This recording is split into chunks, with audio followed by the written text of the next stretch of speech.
नमस्कार. कनक खुशी न्यूज चॅनलमध्ये आपल्या सर्वांचे स्वागत आहे. विद्यार्थ्यांची शिष्यवृत्ती न मिळाल्यास जबाबदार कॉलेज. भारत सरकारने मॅट्रिकोत्तर शिष्यवृत्ती योजनेअंतर्गत विमुक्त जाती, भटक्या जमाती, इतर मागास वर्ग प्रवर्गातील विद्यार्थ्यांसाठी MHA-DBTच्या संकेतस्थळावर शिष्यवृत्तीचे ऑनलाईन अर्ज भरण्याची सुविधा उपलब्ध करून देण्यात आलेली आहे.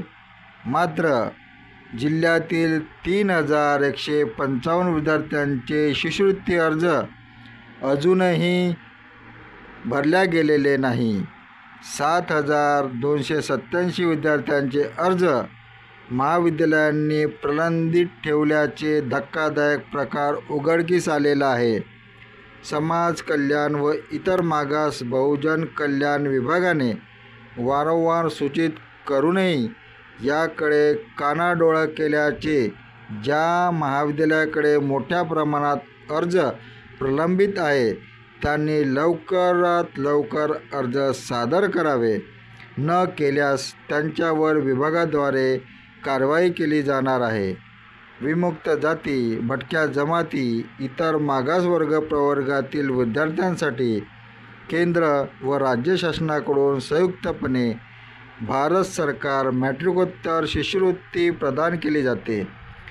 या MHA-DBT संकेतस्थळावर वर्ष 2023-24 सत्राकरिता शिष्यवृत्तीचे नवीन अर्ज भरण्यासाठी 30 जून 2024 अशी मुदतवाढ देण्यात आली आहे. 2023-24 मध्ये विमुक्त जाती, भटक्या जमाती व इतर मागास वर्गाच्या 85,195 अर्जाची ऑनलाईन नोंदणी 21 जून 2024 अखेर झालेली आहे. त्यापैकी 71,198 अर्ज 7,287 अर्ज महाविद्यालयाकडे प्रलंबित आहे. त्यामुळे या अर्जावर अद्यापही कार्यवाही करण्यात आलेली नाही. महाविद्यालयामध्ये प्रवेश घेतलेल्या व शिष्यवृत्तीसाठी लाभ घेऊ इच्छिणाऱ्या विद्यार्थ्यांनी त्यांचे अर्ज तात्काळ ऑनलाईन सादर करावेत, असे आवाहन इतर मागास बहुजन कल्याण कार्यालयाचे सहाय्यक संचालक राजेंद्र भुजाडे यांनी केलेले आहे. धन्यवाद. आपण बघत होता कनक खुशी न्यूज चॅनल. कनक खुशी न्यूज चॅनलला सबस्क्राईब करा, लाईक करा.